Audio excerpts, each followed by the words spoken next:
How are we doing, everybody? Welcome to another episode of the Chop and Stop podcast, a Braves podcast for Braves fans. Welcome to episode 23. We are streaking, Nicholas. Holy crap. 11 games as of the time we're recording this on Sunday night. What is this? I know we're not playing the best teams, but I mean, like people say, you got to win the games you're supposed to win, right? Hey, yeah, people may be complaining about the teams we're playing right now, but let's not forget the Pirates a week ago finished up a 3-game sweep of the Dodgers. So they can complain all they want, but until the Mets fans, who are the majority playing, are complaining about it, beat the Pirates in a 3-game series or 4-game series nonetheless. I mean, they just lost to a team that was 1-15 in their last 16 games last night. So I don't think that they should be the ones saying, "Oh, look who they're playing." Yeah, and I mean, they're all professionals in the end. There's a reason why they're there. Yes, not everybody's going to have a Mike Trout or Juan Soto or Shohei Ohtani or Ronald Acuna Jr., but they're all professionals. That's why you can't take for granted anything. And kind of like Chip and Frenchie have said on multiple games is when the games you're supposed to win or the series you're supposed to win, and then split tough series like with the Dodgers, Padres, etc. So, I'm pretty jacked. But kind of hopping into that, we'll go ahead and we'll kind of give a quick lay of the land. So, per usual, hop into our good, bad, and ugly, our GBU, talk about our players of the week, what's on the horizon this week with the Nationals and Cubs as we continue to hopefully keep streaking. And then from there, we might do a hot take or two, and then we'll be wrapping it up. So, currently, as you guys, if you're watching on YouTube or listening to the podcast, just Nick and I, Jordan is killing it out there at the CMA Fest right now in Nashville. I'm actually drinking 4 roses on his behalf, which you can't see. There it is on YouTube because I have the virtual background. And then Jake is doing the Lord's work and literally the Lord's work while doing stuff at the church. So we'll just go ahead and hop into it. Nicholas, I will flip it over to you for the GBU. Well, I want to be honest with you. I don't have a bad or an ugly. I mean, it's really hard to when your team's on an 11-game winning streak. Good, obviously, 11-game winning streak. Last week, I mentioned Kenley Jansen just not looking like Kenley Jansen. He ends up getting 4 saves this week, looks lights out all week. Really, the only bad I guess I could have is just how bad Marcell Ozuna has been the past couple weeks. That's really all I've got. Other than that, this team has looked really good. They're clicking. Starting pitching has been amazing throughout the stretch, aside from a little shaky starts from Charlie Morton the past couple times out. I mean, can't complain there. Bullpen has been lights out too. I'm not concerned about giving up a lead. So there's really nothing this team isn't clicking with when it comes to all aspects of the game, and that's obviously been clear in the 11-game win streak we've got going on right now. Yeah, and for sure, and that's obviously my against the 11 game win streak, which has been fantastic. So I would say probably my bad would be Charlie Morton right now. He's still getting kind of rocked. He's giving up a lot of runs. What really blew my mind is he gave up all those runs, I think, on Saturday night. He still had 12 strikeouts. So it's, is he leaving these hanging too much? Is there anything he's tipping off, especially when it comes to maybe that curve of his? But in the end, Soroka's coming back in about a month or so, give or take a few weeks. And then from there, what's going to happen? Strider's been pitching lights out outside of a game or two when a few errors have screwed him. He's still got a sub-3 ERA. Kyle Wright's got a sub-3 ERA. Max Fried's one of the best pitchers right now. Ian, still around that 4-ish.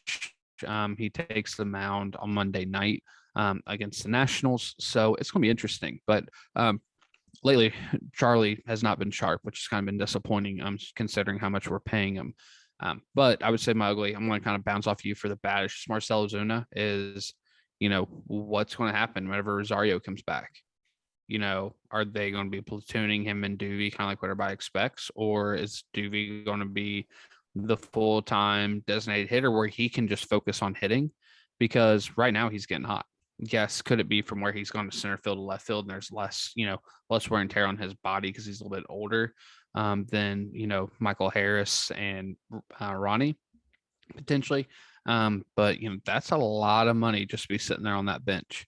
Whenever we're paying $1 million to Heredia to run around swinging swords, I'd rather spend $1 million for a hype man than 20 million for, almost a dead body. So to me, that's going to be a big question mark. Because that's a big pile of money to try to dump off on another team, especially if he's not performing.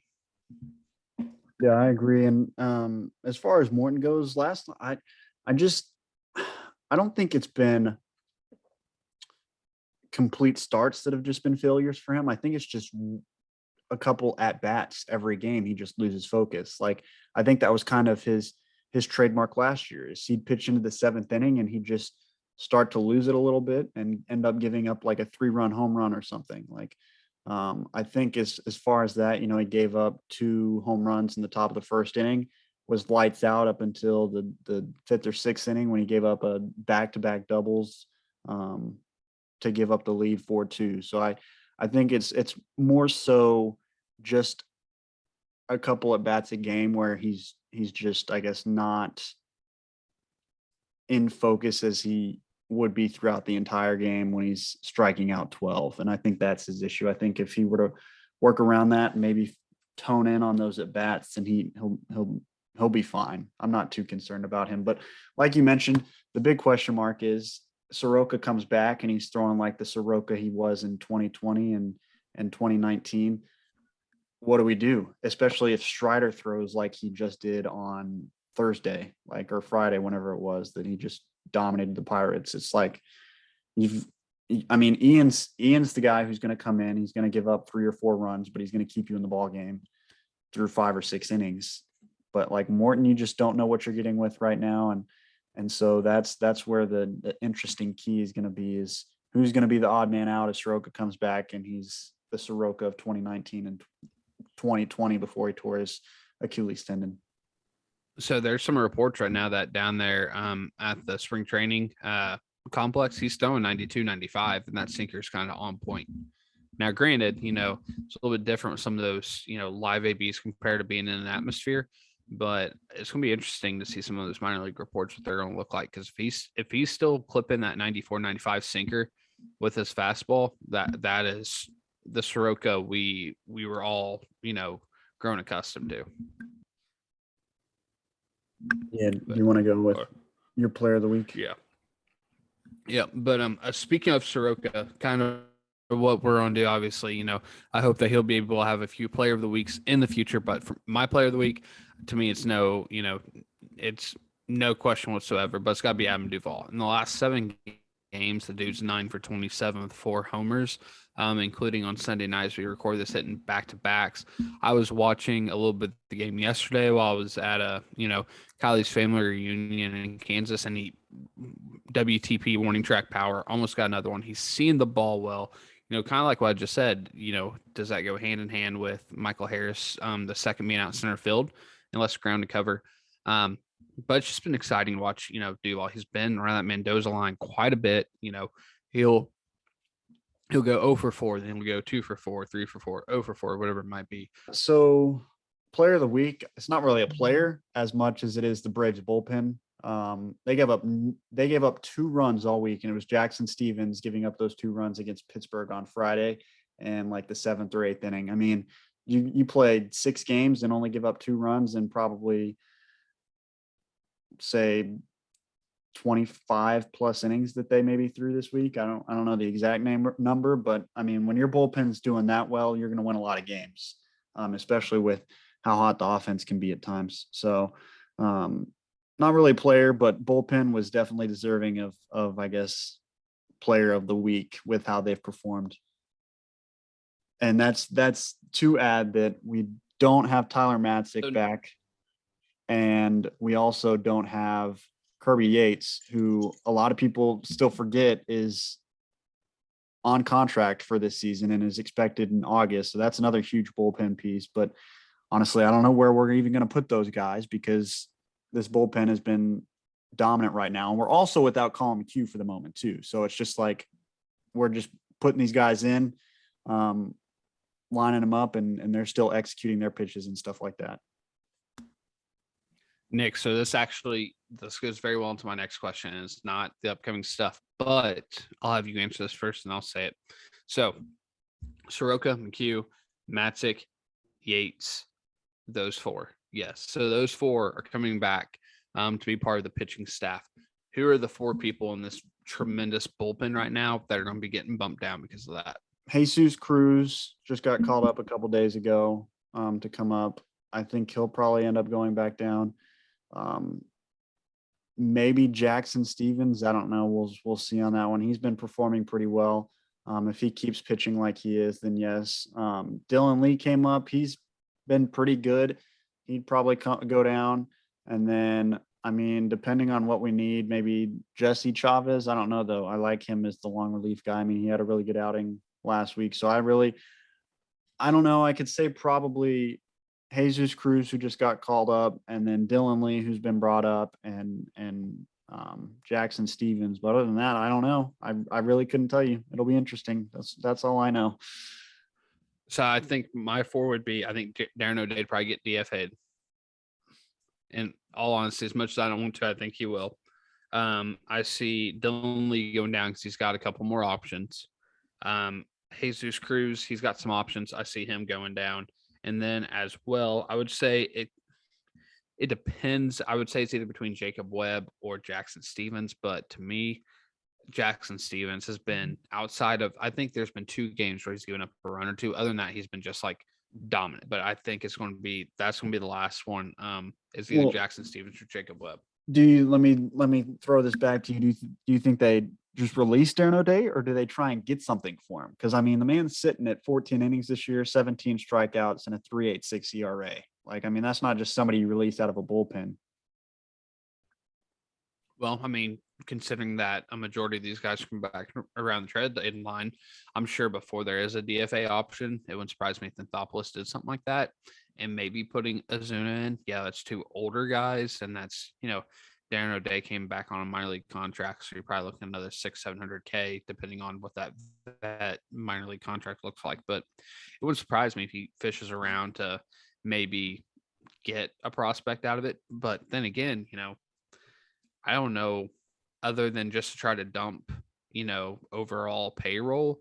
I really don't know what else this team needs to be trading for unless you're trying to get, maybe a top 10 prospect out of some other farm system, really.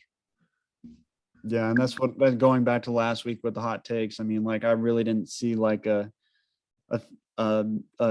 trade acquisition that we make at the deadline like we have in years past. I mean, we've still got a month and a half, so we could see something go down, but as of right now, obviously with 11 games, I really don't see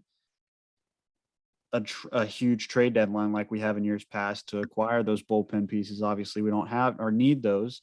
And the way that our offense is clicking, I mean, outside of Ozuna, like, we've got 1 through 9 pretty well lined up. And one thing I hate right now is that we cannot get Contreras in that lineup 6-7 games every week. Now I know that they're going to try and platoon him, but honestly, at this point, do what you've been doing. But at this point, I'd do d'Arnaud 2 days and then DH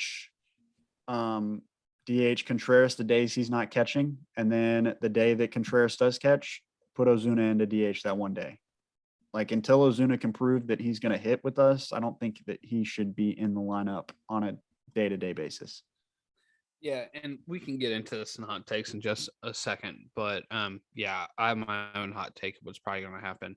But kind of, Nick, I want to go ahead and hop into. I'll have you take over hot takes, but I'm going to talk about the upcoming week. So, to me, 1 win at a time.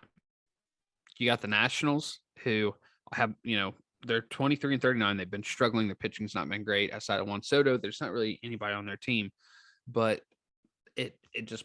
And this is the rotation. It blows my mind that we have Ian Anderson, Max Fried, Spencer Strider going against the Nats. Like, you always feel confident. And Ian, yes, he's got us right below a 5 ERA. He's got a 4.5. He's going to get Josiah Gray, which we've had pretty good success with. And then Max Fried is going against Steven Strasburg, who's coming on this is the second start since over a year ago, I believe. And then from there, you have Strider against Fetty. So I feel very confident our guys are literally, if we're able to keep them below 2-3 runs each time, if the bats keep going, I see nothing wrong with it. And then they finally get another off day after, was it 2, 6, 9 straight games. And then they go to Chicago. They have a long stretch from there. But for this week only, the Chicago games, by the way, I don't know if you saw this, are 2:20 Eastern every single day. Friday, Saturday, Sunday. I cannot make this up. I'm literally looking at the schedule right now. And so after Strider, you would imagine back to Morton or back to Wright. No, Morton, Wright, then Anderson. So to me, I feel very confident in this week, especially if everything keeps going like it's supposed to. We've had good success at Wrigley lately as well.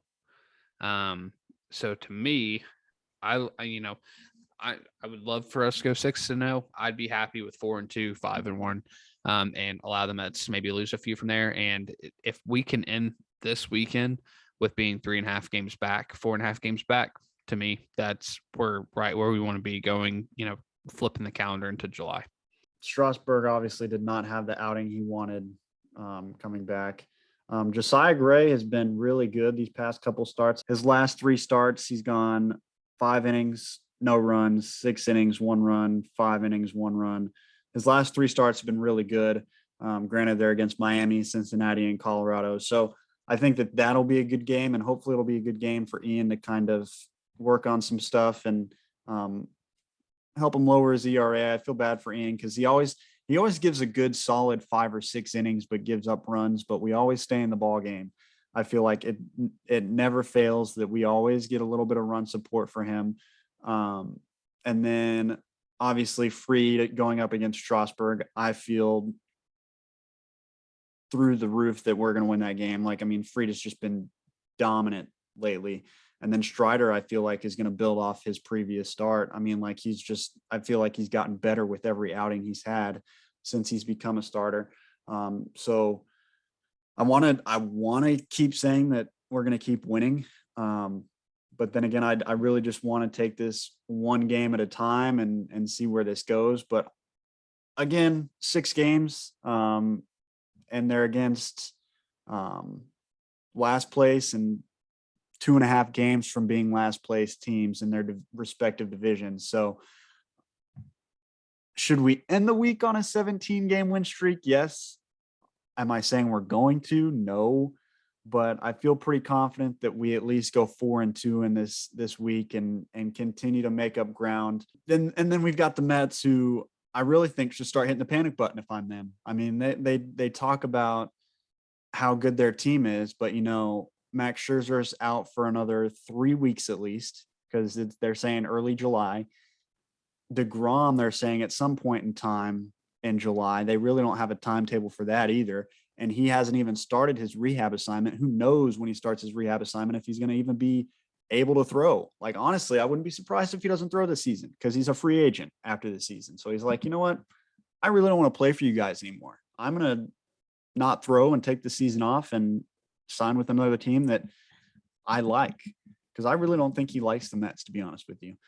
And so who knows where they're going to be at. They ride this DeGrom belt, and Scherzer coming back, and they're going to be the best team in baseball once those two are back. But first of all, we could easily be in first place at that point in time when those two come back. I mean, if we closed 5.5 games in this week and a half span, we could easily close 5 more games in the next 3 weeks. So here's the last thing I'm going to say about this upcoming week is I wouldn't be upset if we broke the streak this week or we lost series to the Cubs, because all good things must come to an end.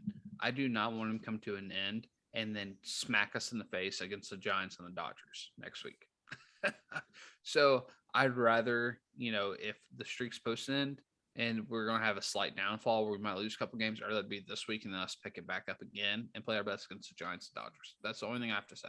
That's why I'm hoping for a 4-2 week. As far as this week, I've got 5-1 or 6-0 on my mind. I would love 6-0 and be riding a 17-game win streak, because you know what? The MLB would keep posting about us.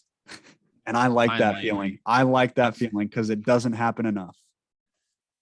Yeah, outside the World Series, it doesn't. But Nick, speaking of kind of those hot take-ish things, what's your hot take for this week? Ooh, hot take for this week. Or for this episode, for whenever. This episode. Does it have to be Braves related?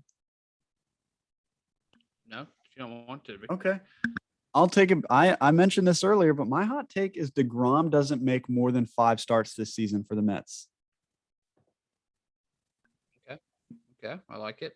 My hot take for this episode is that, well, I want to know if this is really a hot take, but if Rosie does not come back strong enough, like everybody expects after his retina surgery, then the Braves will find a way to use Azuna to go out and get an outfielder.